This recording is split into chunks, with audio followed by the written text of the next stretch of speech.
Wait. Before you book another salon appointment, I need to show you something. The haircut in your mirror right now might not be serving your face at all. It might just be serving a trend from 10 years ago, and nobody in your life has been honest enough to tell you that. In the next few minutes, I'm going to change the way you think about your haircut, your face shape, and the way you see yourself in the mirror. Because today, I'm breaking down exactly why a haircut can look stunning on one woman and completely wrong on another, even with the exact same length, the exact same color, the exact same stylist. I'm revealing the 6 face shapes and the perfect haircut for each one, plus the 3 questions that instantly tell you whether your stylist actually understands proportion or is just guessing.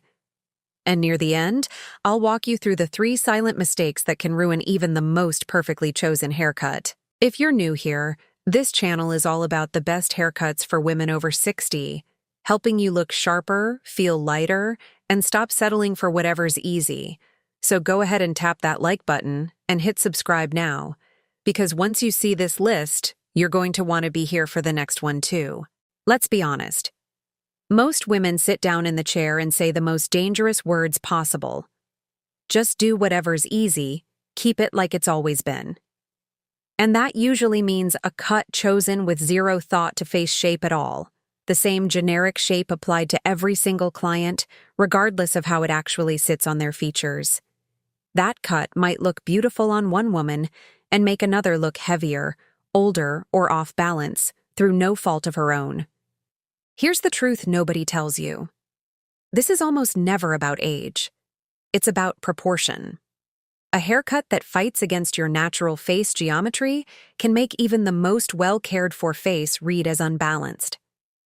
That exact same face, cut with the right shape instead of the wrong one, can look 10 years different without a single extra product or procedure.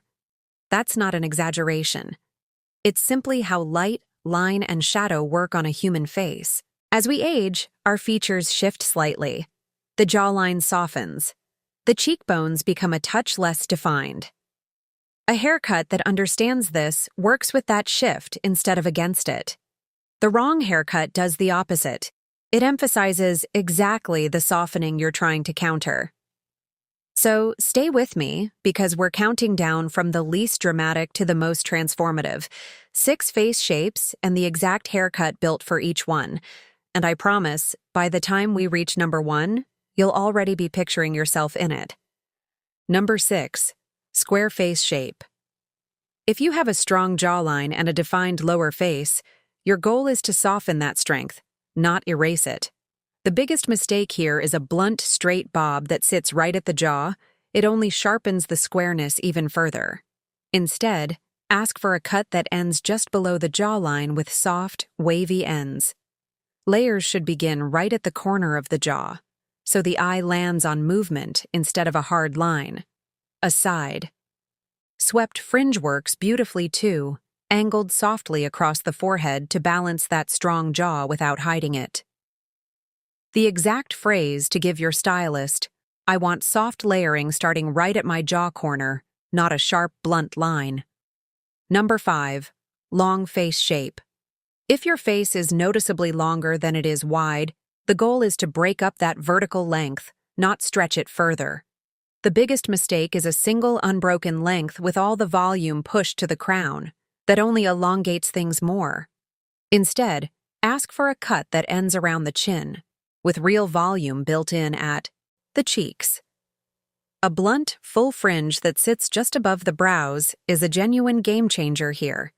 It visually shortens the vertical length of the face and pulls focus straight to the eyes.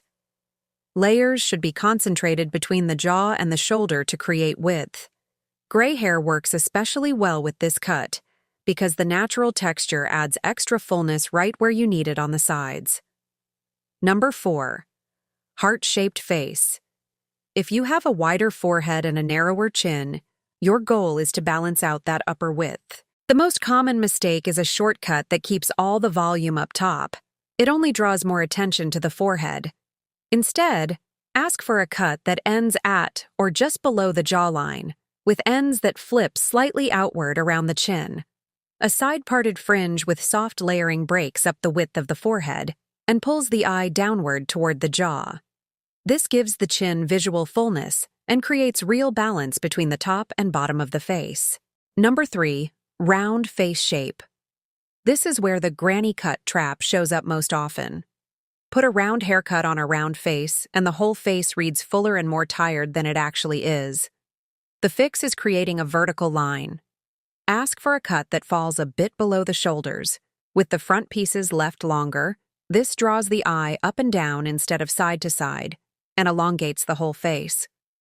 Volume should sit at the crown, with the sides kept sleeker, never the reverse. If your stylist is suggesting a round one-length shape, that's a warning sign. Gently ask, could we keep more length in the front and less volume at the... Number 2, diamond face shape. Prominent cheekbones, narrower forehead and chin. This is actually one of the most photogenic face shapes out there, but the wrong cut can make the cheekbones look overly sharp. The goal is to add a touch of width at the forehead and chin.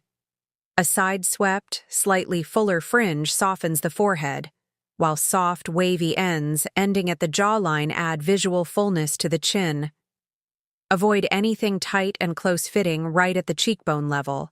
Leaving a little movement and space there is exactly what softens that strong feature.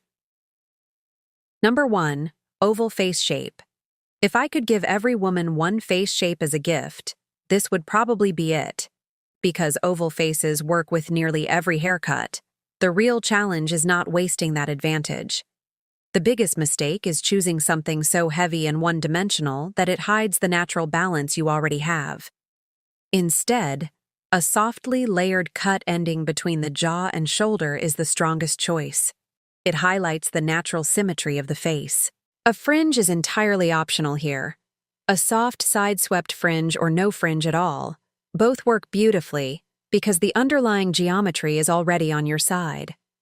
The one real risk is asking for easy and ending up with 0 layers at all, which leaves the hair flat and lifeless. Ask for subtle internal layering instead. Soft, never a blunt block. We're halfway through, and honestly, the next 3 cuts on this list are the ones that get the most before and after comments every single time I post them.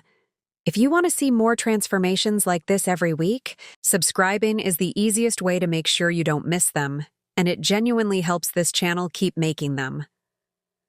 Now, here are the 3 questions that tell you instantly whether your stylist truly understands face shape. And I want you to save this part, because you can use it at your very next appointment. Question 1. Based on my face shape, where do you think my hair should be longer and where should it be shorter? A real artist gives you a clear, specific answer. If the response is vague or defensive, that tells you something important. Question 2. Where exactly will this cut balance my face, and what will it soften? This reveals almost instantly whether your stylist actually understands proportion and balance, or is just applying the same shape to every client. Question 3. How are you deciding where to place the layers? A confident technical answer is a great sign. A vague, "we'll just add some layers" is not. Before we wrap up, let me give you 3 silent mistakes that can quietly ruin even a perfectly chosen face shape haircut. The first mistake is never telling your stylist your face shape at all. Most women sit down and only mention length or a general style, leaving the stylist to guess. Every cut done without that conversation is a bit of a gamble. If these 3 questions just saved you from another mismatched haircut, do me a quick favor and tap that like button. It genuinely helps more women over 60 find this channel and avoid the same mistake. I want to share how real this transformation can be. Let me tell you about Elaine. She came into my chair about 6 months ago wearing the same shoulder-length, one-length cut she'd had for over a decade, purely because it was easy. She has a round face, and that flat, one-dimensional cut was making her whole face read fuller than it actually was. We extended the length in front, built volume at the crown, and softened the sides. 2 weeks later, she messaged me saying a neighbor asked if she'd lost weight. She hadn't changed a single thing about her body, just the shape framing her face. Then there's Diane. She has a diamond face shape and had worn a tight, close bob right at cheekbone level for years, a cut that made her whole face reddish sharper and harder than she felt inside. We added a soft side-swept fringe and gentle waves ending at the jaw. Same bone structure, completely different. Softer impression. Let's talk briefly about color too, because the wrong shade can undo even the most perfectly chosen haircut. Once you've had your face shape cut done, ask your stylist where the strongest lines of the cut actually sit, and talk about how color can reinforce them. For example, in a cut designed to soften the jawline, a few lighter pieces placed right around the jaw can double that softening effect. There's also a small styling detail worth knowing. When you blow dry, you want to style in the same direction as the line the cut is creating, not against it. In a cut designed to elongate the face, dry the ends slightly outward rather than curling them in. That reinforces the vertical effect. In a cut designed to add balance, curl the ends slightly inward toward the jaw for extra softness. This is often the real reason a haircut feels right some mornings and off other mornings. The cut itself may be correct, but the styling direction is working against it. One more thing worth mentioning. Most women don't realize their face shape actually shifts over the years. A face that was oval in your 30s can lengthen slightly, or read rounder as the jawline softens with age. That means a cut that worked perfectly a decade ago may no longer create the same balance today. Once a year, go back to the mirror, reassess your face shape, and make sure your cut still matches the face you have now, not the one you had years ago. So go to the mirror. Then ask yourself one honest question. Does this haircut lift my face, or is it working against it? If this video helped you, subscribe to Stylish 60 Plus right now so you don't miss the next transformation guide. Next week, we're covering how your haircut should actually work with your glasses frames, so you'll want to be here for that one.